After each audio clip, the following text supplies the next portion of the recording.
June 22, 1941. Over 3 million Axis soldiers stormed across the border into the Soviet Union. This was Operation Barbarossa, Hitler's ambitious plan to conquer the vast nation in a matter of months. The initial assault was devastating. The German blitzkrieg, a whirlwind of tanks and planes, tore through the unprepared Red Army. Hundreds of thousands of Soviet soldiers were encircled and captured. Cities fell one after another. It looked like nothing could stop the German war machine. Hitler was confident of a swift victory, so confident that his army wasn't even equipped for winter. They expected to be celebrating in Moscow long before the first snowflake fell, but they severely underestimated two things: the brutal Russian winter and the sheer unyielding spirit of the Soviet people. As the German advance pushed deeper into the heartland, the seasons began to turn. The autumn rains arrived, turning the unpaved roads into a sea of thick, impassable mud, known as the Rasputitsa tanks. Trucks and supply columns ground to a halt, bogged down and vulnerable. This was just a prelude to the real enemy. Winter, when General Winter arrived, was with a fury that even the Russians found extreme. Temperatures plummeted to -30, -40 degrees Celsius. German soldiers, still in their summer uniforms, froze to death in their foxholes, their weapons seized up. Lubricants froze solid. Engines refused to start.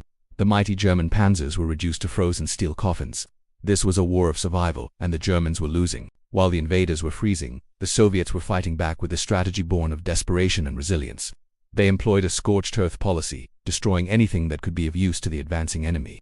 They burned crops, blew up bridges, and dismantled factories, shipping entire industrial plants eastward, beyond the Ural Mountains, to be reassembled and put back into production. This incredible feat of logistics ensured that the Red Army would not run out of tanks, planes, and guns. The famous T-34 tank, a masterpiece of wartime engineering, was simple to produce and incredibly effective, running reliably even in the harshest cold. While German tanks struggled, new T-34s rolled off the assembly lines day and night. But weapons alone don't win wars, people do. The Soviet resistance was fierce and total. From the regular soldiers of the Red Army to the ordinary citizens, everyone fought. Partisan groups emerged behind enemy lines, launching daring raids, sabotaging supply lines, and terrorizing German re-echelon units. These weren't just trained soldiers. They were factory workers, farmers, teachers, men and women, young and old, united by a common cause, to defend their motherland. The propaganda of the time was powerful, invoking a sense of national pride and a duty to repel the invaders. The conflict was framed not as a political war, but as the Great Patriotic War, a struggle for the very soul of the nation. The turning point came at the gates of Moscow in December 1941. The German offensive, exhausted and frozen, had finally stalled. This was the moment the Soviets had been waiting for. On December 5th, under the command of General Georgy Zhukov, the Red Army launched a massive counteroffensive. Fresh, well-equipped Siberian divisions, accustomed to the brutal cold and dressed in warm winter gear, slammed into the freezing, demoralized German lines. The shock was immense. For the first time in World War II, the seemingly invincible German army was not just stopped, but thrown into a full-scale retreat. The German soldiers were horrified. They had been told the Red Army was finished, yet here it was, attacking with renewed strength. The retreat was a chaotic and desperate affair. The myth of German invincibility was shattered in the snows outside Moscow. Hitler, furious, refused to allow a strategic withdrawal, ordering his troops to stand and fight to the last man. This decision saved the German front from complete collapse, but at a terrible cost in lives. The Battle of Moscow was a monumental victory for the Soviet Union.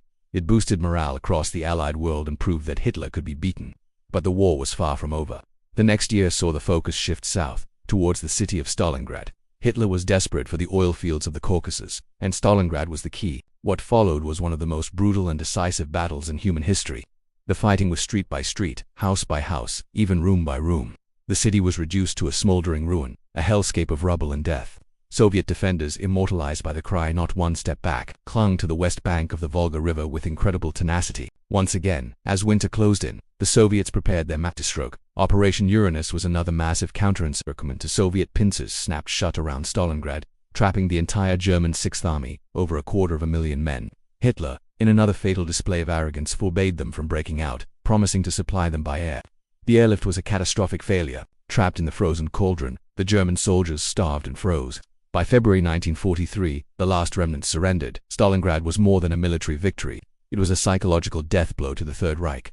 From that point on, the German army would be on the defensive on the Eastern Front, pushed back relentlessly towards Berlin. The Soviet fight back during Operation Barbarossa and the subsequent battles of Moscow and Stalingrad is a staggering tale of human resilience.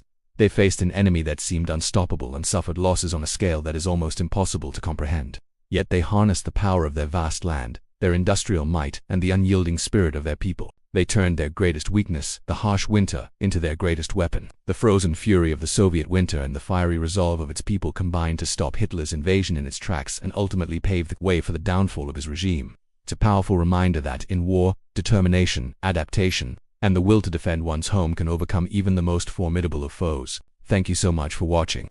If you found this piece of history as fascinating as I do, please hit that like button and subscribe for more deep dives into the stories that shaped our world. Let me know in the comments what other historical events you'd like to see covered. See you in the next one.